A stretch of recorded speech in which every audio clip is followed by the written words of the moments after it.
de toutes les personnes qui dominent sur toi. Il est temps que le Seigneur te donne la victoire. Il est temps que le Seigneur le brise leur bateau. Il est temps que le Seigneur t'emmène dans ta saison. Oh, dis Amen. Amen. Écoutez encore ce que le Seigneur dit.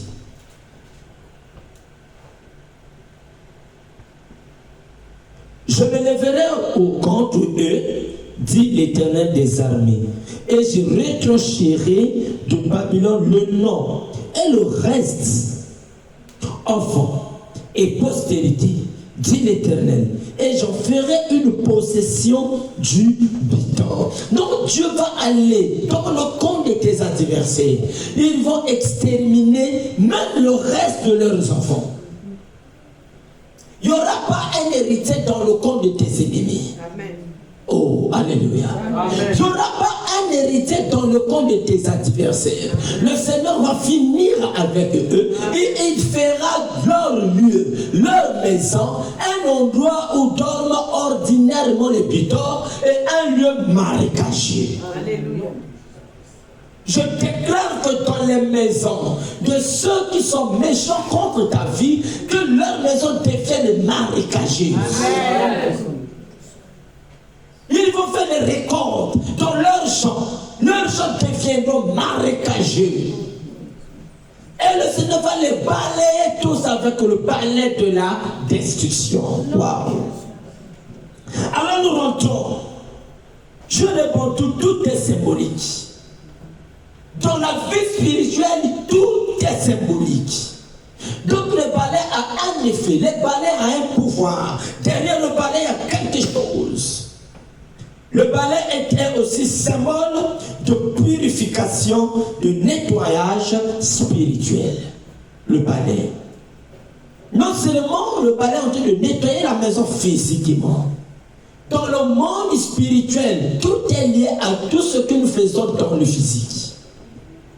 Le spirituel coordonne le physique.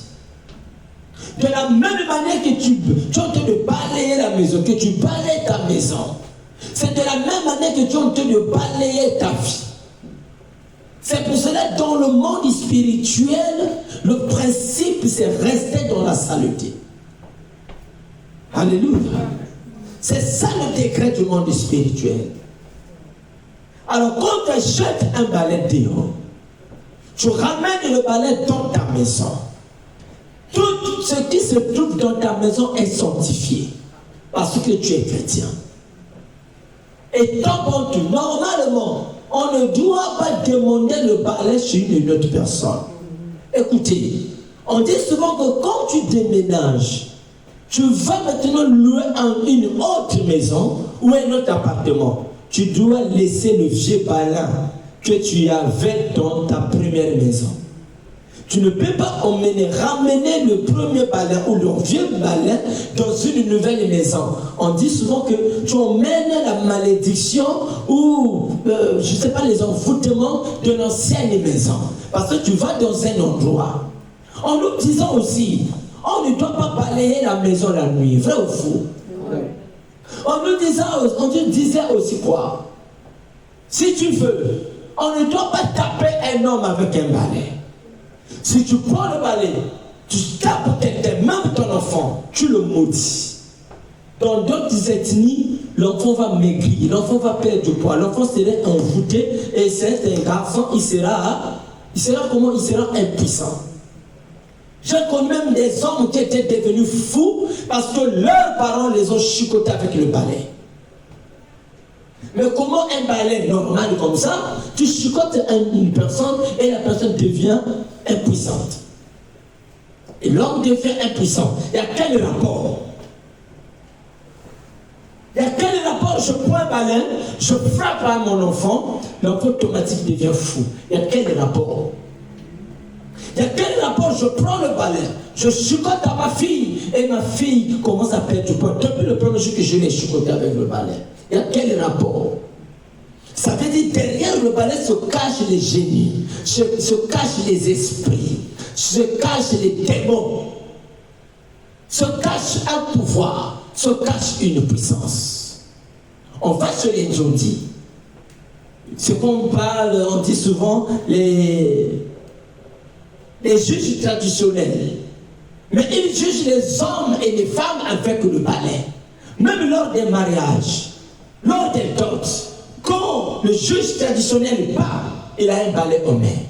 Ce n'est pas les juges de Brazzaville, des soulards, non. Un vrai juge, un vrai tuétéré, qu'on a dit tuétéré. Le juge traditionnel a un balai. Sur sa tête, un chapeau, avec son balai. Le balai là, incarne son pouvoir. Et chez mon village, si tu as un problème avec ton foyer, ou vous avez un problème de terre, partez chez les juges, on prend le balai. Le juge il vient dans la parcelle, il place le balai. C'est-à-dire cette parcelle là où on a placé le balai, elle voit l'interdit. Vous devez libérer la parcelle. Le balai. Mais quel est le rapport? Chez les anglophones, le balai sert à pratiquer la magie blanche. Parce qu'ils voyagent, les sorcières voyagent à travers le balai. Alléluia. Amen. Il place le balai, il monte et c'est carrément l'avion, pouf, il est parti. Quel est le rapport? Le balai. Dis avec moi le balai. Le balai. En Afrique, on disait souvent que si tu ne veux pas recevoir des étrangers chez toi, tu dois prendre le balai, tu nettoies la maison correctement, tu enlèves cette poussière, tu chasses les gens. Si tu prends le balai, tu caches derrière la porte à l'envers, tu dis déjà à la personne qui est chez toi qu'il faut partir. C'est un des secrets africains. Alléluia. Je viens chez toi en cause. Tu as honte de me dire que vaste et il est temps, tu dois partir. Tu prends seulement le balai. Tu ramènes le balai derrière la porte et tu mets ça à l'envers. Si moi je suis là qui connaît ces choses, dès que je vois ce rythme, ce que tu as fait, c'est que tu m'as mis dehors. Écoutez, le balai a beaucoup de dangers. Mais on n'est pas là pour expliquer ce que le balai fait dans la vie des gens, dans nos us et coutumes. Parce que les us et coutumes ancestrales, c'était lié à la sorcellerie. C'était lié à la sorcellerie. Mais que dit la Bible pour le balai? Écoutez, dans mes recherches, il y a un adage qui dit, un adage indien dit ceci, affirme qu'un balai s'attache au lieu qu'il nettoie. Le balai s'attache au lieu qu'il nettoie. Alléluia. Le balai aussi s'attache à la personne qui l'utilise pour détruire. Pour détruire. Le balai. Je me rappelle, mon père à la maison a un balai. Le petit balai. Chaque fois, il met la cola. Chaque année, il met la cola. Il met l'huile de palme sur ce balai. Et il met des trucs bizarres sur ce balai. Et il laisse ce balai devant la porte. C'est sa protection. Parce que mon papa se coiffait qu'une fois par année. Une fois. S'il se coiffe le 12 décembre, il va attendre le 12 décembre prochain. Imaginez-vous, les cheveux seront comment sur sa tête. Et il avait beaucoup de cheveux. C'était sa tradition.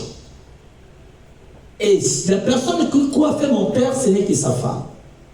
Mon papa ne partait pas dans des salons de coiffure, ce n'est que sa femme. Et pas quelle marque de coiffe, Kovo, c'est tout. Avec l'âme Gillette, on fait un bon Kovo chaque année, une fois par année. Et s'il te donne un coup de tête, c'est fini pour toi. Mais il avait le balai là. C'est là où j'ai compris que la force de mon père restait dans le balai. C'était le balai. Le balai incarnait la puissance de la force de mon père. Même si quand elle a des cheveux comme ça, s'il s'énerve, tu vas voir que ses cheveux maintenant sont comme des piquants. Dès que même ta bouche touche ses cheveux, ta bouche va pourrir. Alléluia.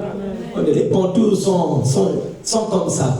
Alors, le pouvoir derrière le balai. Il y a des gens qui maudissent cette personne avec le balai. Il prend le balai, il tape, il fait des jeux. Il maudit toute une famille avec le balai. Mais aujourd'hui, au nom de Jésus, dans nos maisons, nous allons aussi utiliser le balai de la destruction. Imaginez que tu voyages. Tu fermes ta maison correctement avant de voyager, tu mets la serpillère. Bien, pas de toit d'araignée. Correctement, tu fermes ta maison. Tu vas à un voyage. 1 mois, 2 mois, 3 mois, 4 mois, 5 mois, aussi même 6 mois. Tu reviens dans ta maison. Dès que tu ouvres la porte de la maison, qu'est-ce que tu vas constater dans ta maison? La poussière. Ça part d'où? Ça revient d'où? Mais en sortant, j'ai laissé ma maison balayée. Bien propre. Mais qui a mis la poussière derrière moi? En fait, il y a des choses qui pénètrent dans nos maisons subtilement, sans pourtant que nous en rendions compte. Mais ces choses peuvent être détectées par le balai. Tu mets le balai sous ton lit. Dès que tu es en train de balayer, tu vas constater qu'il y a une saleté terrible sous ton lit. Toi-même, tu ne te rendais pas compte. Ce n'est qu'avec le balai. Tu cherches quelque chose que tu as perdu. Tu fais appel au balai. Alléluia. Le balai a un pouvoir dans la vie de l'homme. Le balai. C'est pour cela, toute personne qui rentre dans ta maison, tu peux le mettre dehors avec le balai.